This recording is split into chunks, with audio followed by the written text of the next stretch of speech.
So when it comes to our tax proposals, you will notice that we have also stayed away from putting some specific numbers on the table now. The reality is that we are still in a fiscal year that is ongoing. We haven't planned the 2024 budget, or we haven't announced, rather, the 2025 budget.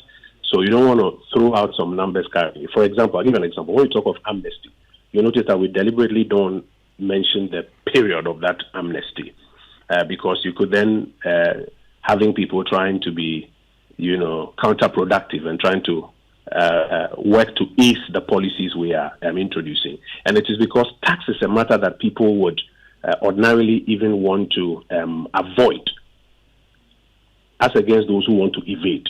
And so as a matter of principle, we haven't put a lot of those ones out there. But I want to explain the structure of the program. So when we say flat rate, the flat rate is operating in three areas. Number one is when it comes to duties. What Dr. Mahmoud Bawumia is proposing and is committing to is that if he is the one determining economic policy fully as President of the Republic of Ghana, import duties are going to be cedi-based and on a flat rate. And this is what it means. If you are bringing in, let's say, a container of spare parts, there should be predictability for you to know that a container of spare parts, for example, is 50,000 Ghana cedis. If you're bringing in a container of, let's say, a pharmaceutical products, there should be predictability in knowing that this container of pharmaceutical products is 35,000 Ghana cedis. That is a significant shift from the current dollar-based CIF system that literally changes by the week or by the month and brings a lot of unpredictability. So the first part of our flat rate program is at the ports, cedi-based and flat rate to allow predictability.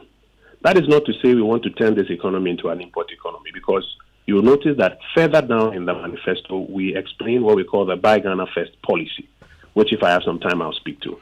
Number two is VAT. We concede that VAT today, based on how it is structured, is now introduced multiple cascading layers.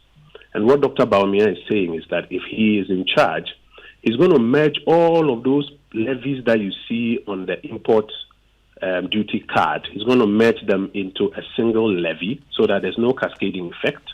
And he's also now going to allow the in and out calculation of VAT so that you can then have your VAT output deducted from the VAT input.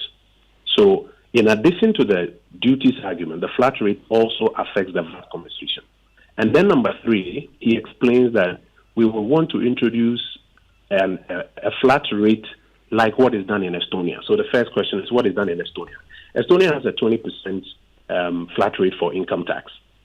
And what it does is that the amalgamated picture allows those who are earning very high not to have this cascading level that your first 1,000 is this and your second 3,000 is this and your next 2,000 is this, but to have one flat rate. I think currently what they are doing is 20%, which allows a lot of predictability from the lowest earner to the highest earner, and brings about what we believe is some more equity in the tax administration system.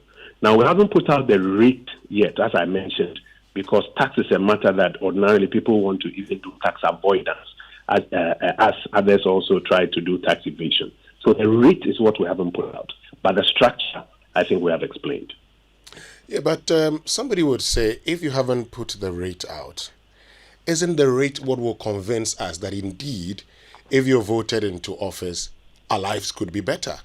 So why don't you put the rate out? Let's have a conversation and then decide that this is a rate I want to work with, and so I buy your policy.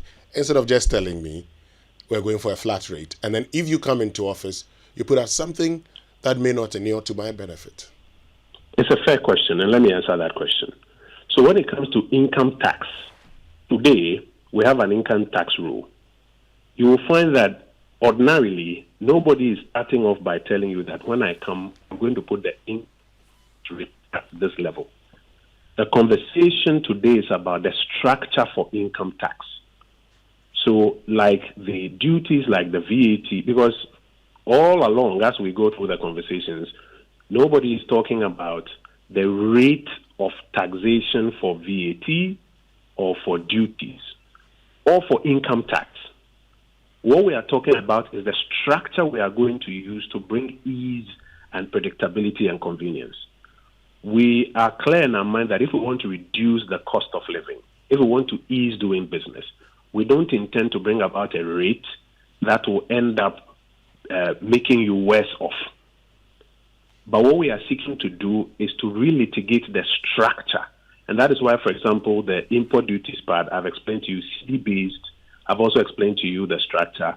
And in fact, the candidate also mentioned that he'll give you a guess. It will not be higher than Togo, though he hasn't put the rate out. And in fact, if you look at across all the conversations, because the 2025 fiscal program is yet to be put in place, nobody's put out the rate for that.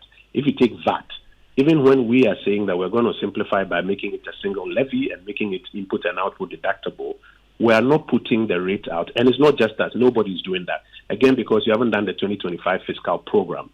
If you take income tax, where we are talking about, we are saying we want to shift from the current multi-tiered income tax structure into a flat rate. And our suggestion to you, what we are saying to you, that it's not going to make you worse off. The rate is not going to make you worse off. But like other tax matters, that's why we're saying that we haven't put out the rate today, just like nobody's putting out the rate today.